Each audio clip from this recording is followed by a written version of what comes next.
2 বছর আগে বিয়ে করা নিজের স্বামীকে কলেজের অনুষ্ঠানে মন্ত্রী হিসেবে দেখে অবাক হলাম আমি।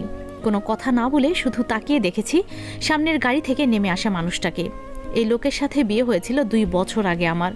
বিয়ে বললে ভুল হবে, শুধু কবুল বলা হয়েছিল 3 বার, কারণ সংসার করার আগে উনি আমাকে বাবার বাড়ি রেখে চলে এসেছিলেন আর কখনো যাননি সেখানে। কলেজের অনুষ্ঠানে আমন্ত্রণ করা হয়েছে এই শহরের মন্ত্রী মেহেদী হাসান মেহরাব চৌধুরীকে। উনি অনুষ্ঠানের প্রধান আকর্ষণ। সবাই হাততালি দিয়ে ওনাকে বরণ করে নেয়। ভার্সিটির প্রধান টিচার হারুনুর রশিদ বিনয়ের সাথে বলেন, আসুন মন্ত্রী সাহেব, কলেজের ভেতরে আসুন। আপনাকে আজকের এই অনুষ্ঠানে আমাদের মধ্যে পেয়ে সবাই খুশি আমরা। আপনি এসেছেন কলেজে, এটাই কলেজের সবার সৌভাগ্যের বিষয়। মেহরাব হারুন রশিদ স্যারের সাথে হাত ধরে তার বিনয় গ্রহণ করেন। তার সাথে আরও অনেক লোকজন। মন্ত্রী বলে কথা, দলের লোক থাকবে তার সাথে, আর রাজনীতিতে ওনার ভালো পাওয়া রয়েছে। মেহরাব বলে, আপনি কলেজ থেকে আমাকে আমন্ত্রণ করেছেন, না এসে কি থাকতে পারি? আর এই কলেজে পড়াশোনা করে এত বড় হয়েছি, তাই কলেজের অনুষ্ঠানে আসবো না তা তো হতে পারে না স্যার। হারুন রশিদ মেহরাবের এই কথা শুনে একটা হাসি দেয়। মন্ত্রী হয়ে যাওয়ার পরও ওর কি সুন্দর ব্যবহার, কোনো অহংকার নাই, কথার মধ্যে ছাত্র হিসেবে যতটুকু সম্মান শিক্ষককে দেওয়া দরকার তাই দিয়েছে। হারুন রশিদ বলে, মেহরাব তুমি এই কলেজের অনুষ্ঠানে অবশ্যই আসবে। সত্যি আজকে তোমার এই সাফল্য দেখে শিক্ষক হিসাবে আমি গর্ববোধ করি। এসো, কলেজের ভেতরে এসো। মেহরাব স্যারের কথা শুনে কলেজের ভেতরে ঢুকে আসে, কিন্তু সে কি জানে তাকে দেখে একজনের চোখ দিয়ে অঝরে পানি পড়ছে। রীতি এই কলেজের অনার্সের প্রথম ইয়ারের ছাত্রী। আজকে কলেজের অনুষ্ঠানের সব আয়োজনের সাজগোজের দায়িত্ব ওর। স্যার বলেছে রীতি সব দায়িত্ব নেবে, তাছাড়া অতিথি হিসাবে মন্ত্রী আসবে। কিন্তু যখন গাড়ি থেকে নামতে মেহরাবকে দেখে তখন অবাক হয়। মেহরাব গাড়ি থেকে নামলে সবাই মন্ত্রী এসেছে বলতে থাকে, কিন্তু রীতি হাততালি দেবে কি? সে তো সম্পূর্ণ বাকরুদ্ধ হয়ে গেছে, কারণ বিয়ের আগে পাত্র হিসেবে যার ছবি দেখেছিল উনি সেই মেহরাব। বিয়ের আসরে যার জন্য কবুল বলেছে সেই মানুষটা তার সামনে অজানা হয়ে দাঁড়িয়ে আছে।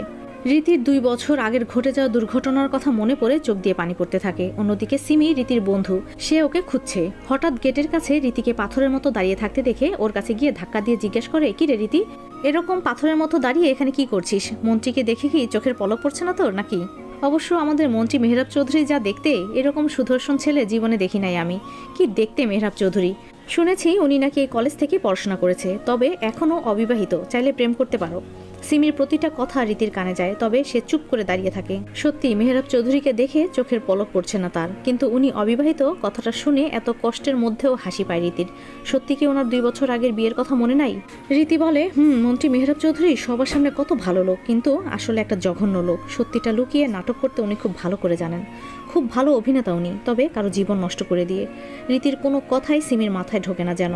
কে বলেছে মেহরাব চৌধুরী ভালো লোক না? সবাই তাকে কত ভালো জানে, তাই কারো জীবন নষ্ট করবে উনি? সেটা হতেই পারে না। সিমি বলে, মন্ত্রী মেহরাব চৌধুরী যথেষ্ট ভালো মানুষ, উনি অনেক ভালো নেতা, সেটা সবাই জানে। তাই পুরো শহরে ওনাকে বিপুল ভোটে পাশ করিয়েছে, তাই উনি অভিনয় করতে কেন যাবেন? আর ওনার মতো ভালো লোক কারো জীবন নষ্ট করতে পারে না। তোমার কোথাও ভুল হচ্ছে রীতি। সিমির কথা শুনে রীতি একটা হাসি দেয়। মেহরাব চৌধুরী কত ভালো মানুষ সেটাও জানে। যে লোক বিয়ের আসর থেকে নিজের বউকে ফেলে রেখে চলে আসতে পারে কারণ সে অসুন্দর ছিল, সেই লোক ভালো মানুষ কি করে হতে পারে? উনি শুধু মানুষের চেহারা দিয়ে তাকে বিচার করেন, মন দিয়ে না। রীতি বলে, সিমি তুমি অনুষ্ঠানের সব জিনিসের আয়োজন করো, আমার মাথাটা ব্যথা করছে, একটু শান্তি দরকার। রীতি কথাটা বলে চলে যায়। সিমি কি আয়োজন করবে সব আগে থেকে করা, কিন্তু রীতির ওপর অনেক দায়িত্ব রয়েছে। অতিথিদের আপ্যায়ন করা, মন্ত্রীকে ফুল দিয়ে বরণ করা সহ ওকে সব করতে হবে। সিমি এসব করতে পারবে না। রীতি একটু দূরে গিয়ে শুধু তাকিয়ে রয়েছে স্টেজে বসে থাকা একটা মানুষের দিকে। রীতি মনে মনে বলে, মন্ত্রী মেহরাব চৌধুরী সবাই আপনাকে অনেক ভালো মনে করে, কিন্তু আপনি যা করেছেন আমার সাথে তার জন্য কখনো আপনাকে মাফ করব না। শুধুমাত্র আপনার সেই দিনের ভুলের জন্য আমার জীবনের আনন্দ নষ্ট হয়ে গেছে। আমার পরিবার সমাজের কাছে ছোট হয়ে গেছে, কারো সাথে মুখ তুলে কথা বলতে পারে নাই তারা। নিজেদের বাড়ি ছেড়ে এই অজানা শহরে থাকতে হচ্ছে। রীতি কথাগুলো মনে মনে বলছে আর মেহরাবের দিকে তাকিয়ে আছে, কিন্তু মেহরাবের এইসব বিষয়ে কোনো খেয়ালই নাই। সে স্টেজে উঠে সবার সাথে কথা বলছে। বিশেষ অতিথি হিসাবে আরও অনেক নেতা এসেছেন, তাদের সাথে কথা বলছে। আর বিয়ের আসরের ঘটে যাওয়া সেই ঘটনা তার মনে নাই, তাই 2 বছর আগে করা অন্যায় নিয়ে তার কোনো গিল্টি ফিলও নাই। তবে হারুন রশিদ রীতিকে খোঁজে, কারণ অতিথি চলে এসেছে, এখন সবাইকে বরণ করতে হবে আর মেহরাবকে ফুলের মালা পরিয়ে দেবে রীতি। হারুন রশিদ সিমিকে বলে, সিমি রীতি কোথায়? ওকে তো দেখতে পাচ্ছি না। পুরো অনুষ্ঠানের দায়িত্ব ওর। স্যার রীতির মাথা ব্যথা করছে, তাই ও একটু দূরে গিয়ে দাঁড়িয়ে রয়েছে আর বলেছে বিরক্ত না করতে, সবকিছু আমাকে সামলে নিতে বলেছে। ও তাহলে কি করে হবে? রীতির মাথা ব্যথা করছে বুঝতে পারছি, কিন্তু অনুষ্ঠান শুরু করার জন্য তো রবীন্দ্রসঙ্গীত রীতিকে গাইতে হবে। ও ছাড়া তো কেউ এত সুন্দর করে গান গাইতে পারে না। তুমি একটা কাজ করো, ওকে বলো শুধু গান শুনিয়ে চলে যাবে। রীতিকে ডাক দাও। সিমি কি করবে বুঝতে পারছে না, তাই রীতির কাছে যায়। সিমিকে আসতে দেখে রীতি চোখের পানি মুছে ফেলে। সিমি বলে, রীতি, তোমাকে হারুন স্যার যেতে বলেছে। তোমার মাথা ব্যথা করছে জানি, কিন্তু রবীন্দ্রসঙ্গীত তুমি ছাড়া তো এত সুন্দর করে কেউ গাইতে পারবে না, তাই স্যার আদেশ করেছে তোমাকে স্টেজে যেতে। রীতি কি করবে, আর কোনো উপায় না পেয়ে স্যার যখন বলেছে তখন তো যেতেই হবে। রীতি কি করবে তার কাছে আর কোনো উপায় নাই, স্যার যখন বলেছে তাকে যেতেই হবে। কিন্তু মেহরাবের সামনে রীতি কি করে নিজের আবেগ নিয়ন্ত্রণ করবে সেটাই বুঝতে পারে না। তবে যেহেতু স্যার বলেছে যেতে তো হবেই, তাই রীতি নিজেকে সামলে স্টেজে উঠে পড়ে। অনুষ্ঠান শুরু হয়ে যায়। একজন মেয়ে এসে বলে, শুভ বিকেল সবাইকে, কেমন আছেন আপনারা?